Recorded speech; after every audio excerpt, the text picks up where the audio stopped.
So, hi guys! Maligayang pagbabalik sa aking channel! So, kung bago ka pa lang sa aking channel ay huwag mong kalimutan na mag-subscribe at i-click ang notification bell down below para notify ka kapag may bago tayong video or bagong upload. So, ayun na nga guys, para sa video na to or para sa araw na ito is mag-propagate tayo ng ating then, di halata na pitunia yung i-propagate natin guys sa ating harapan. So, ito yung pitunia na bigay ni Ate Cheng. Ayan, ito yung channel niya. Please subscribe Ate Cheng Cheng channel. Ayun guys.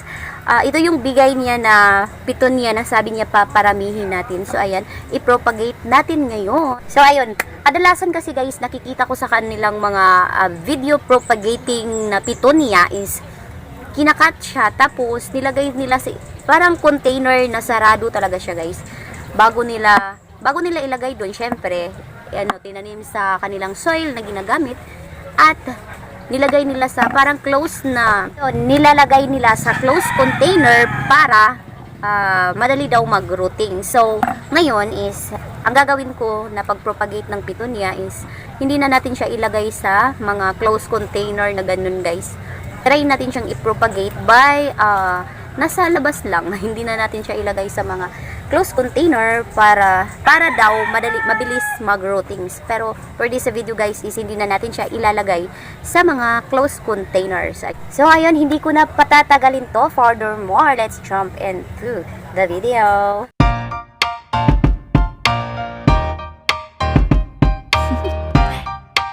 Do you wanna know?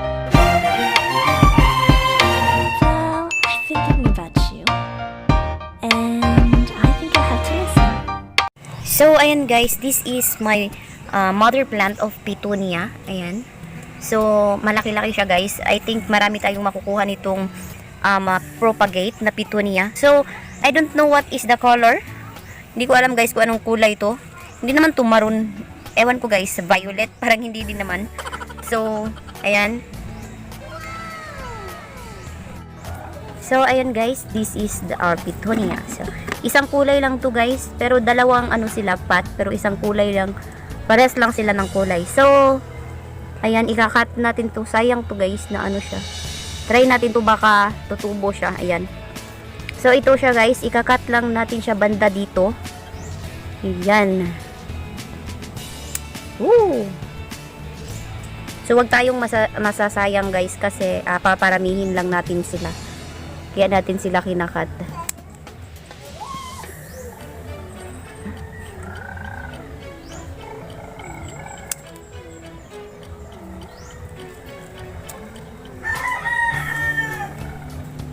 And also guys, kapag kinakat natin yung ating petunia is nagproduce din siya ng bagong sanga.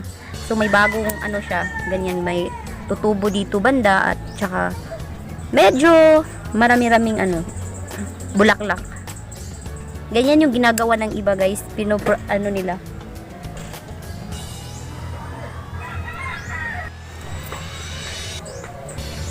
So ayan guys, ikakat ko na lang siya kasi sobrang taas na siya.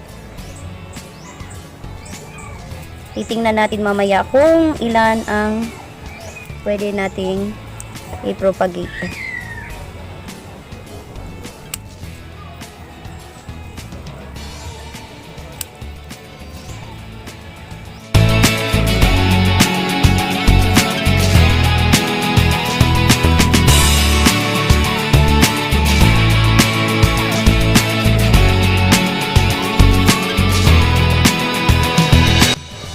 So, ayan guys, ito na yung ating mga cuttings na petunia. So, ito guys is naputol na pala to siya. Tapos, parang tinanim lang ng seller dun sa, gilid ng isang buong petunia para malaki siya tingnan. So, ayan.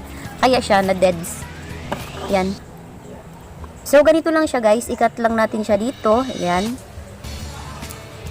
Tapos, ang gagawin natin is, kukunin natin yung mga dahon sa nasa ibabaw niya. So ayan, okay pa yan kasi wala pang flowers. Ayan. So hanap tayo ng may flowers. So ito guys, may flowers siya. So ang gagawin po natin is ikakat lang natin yung flowers niya. Yan, huwag tayong masayang guys na i-cut natin yan kasi baka sabihin yung sayang yung flowers, kinakat siya. Okay lang yan guys na ikakat siya. Yan. Yan.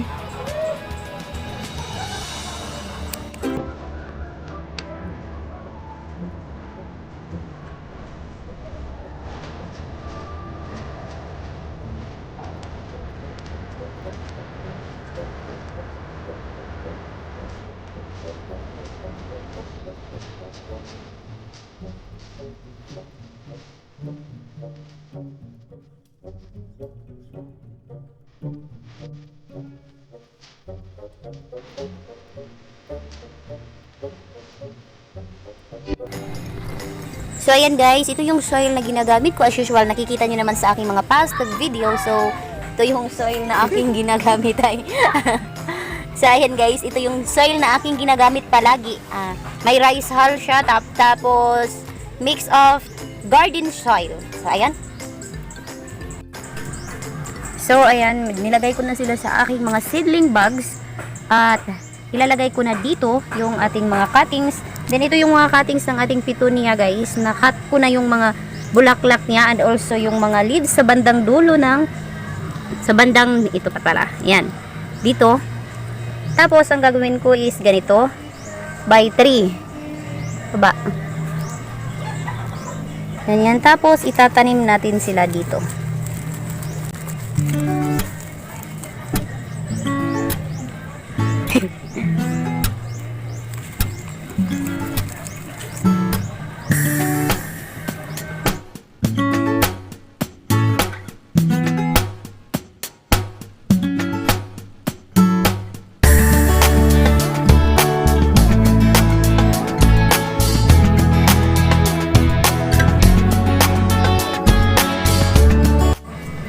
Guys, after natin siyang malagay sa ating mga seedling bags is it's time for the water. Ayan guys.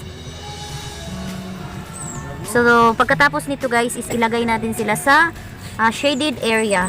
Yung hindi mainit na area kasi bagong bagong lipat, so kailangan siyang hindi sa mainit ilagay kasi kapag sa mainit, alam naman natin na masa-sunburn yung plants natin and ayun, mamamatay. Ayan guys. Especially sa kagaya nito guys na bagong mga propagate, dapat hindi talaga siya ilagay sa mainit guys, especially kapag bagong propagate.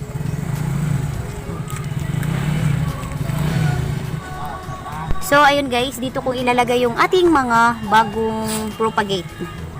Ayan, dito sila.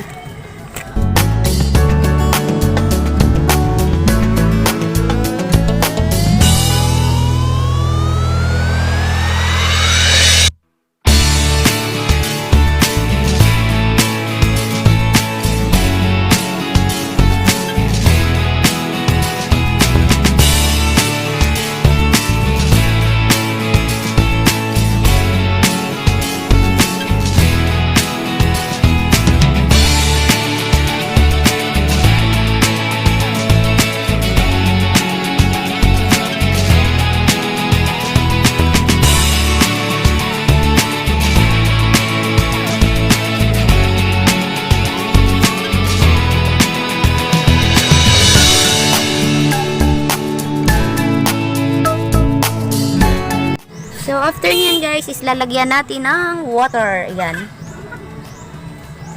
Konting water lang guys. Ayan. Then, ready to lagay na natin sa ating shaded area. Tara!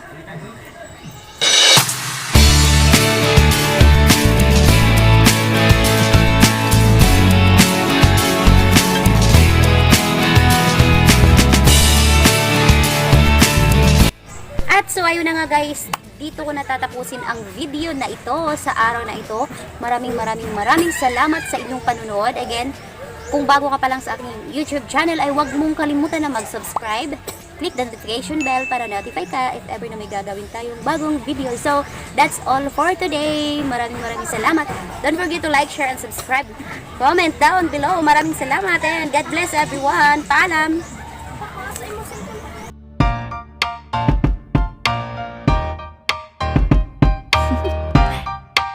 Do you want to know?